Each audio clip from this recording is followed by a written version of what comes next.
that's probably one of the hardest things about competition for me. I think I've competed from last January to like 3 times, which is a lot for me because I went for a span of like 4.5 years where I didn't compete. And I was like, I got to compete as a black belt. So I was a black belt for a bit. And then I decided, I was like, I got to at least compete. For me, I was like, I want to compete at every single belt. I want to at least compete and I want to win. Like, I don't have to win the tournament, but I want to win a match at each belt to know what it feels like to win at that level.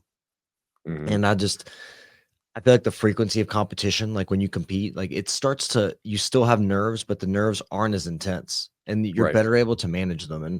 And as if people don't know, I'm like kind of like a comic book nerd, and I read one of my favorites is Venom. And Venom, like in the comics, it's like he's my other. It's like they call him like Eddie Brock, who's the character that has Venom as part of the symbiote. It's his other. And I was thinking of these nerves as my other. Like this is like my other side of me coming in that's there to help me. And I was like, oh, I was telling my wife about it. I was like, this is my other. This is like my old friend. Like I know he's gonna come back. Like I know he'll be here. Like when this competition is looming and it's coming closer, I know that that I expect those nerves to be there. And I was like, well, they're there to help me.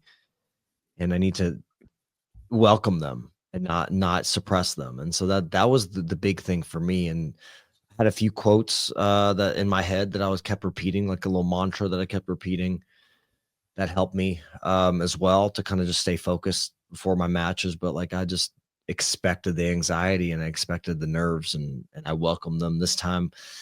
And I felt like I was a little more free. I felt like a little more comfortable this time. And there could be a combination of the acceptance of the nerves, but it also was possibly like just the increased frequency of competing, which I think also helped me feel like I'd been there before and it wasn't something so foreign.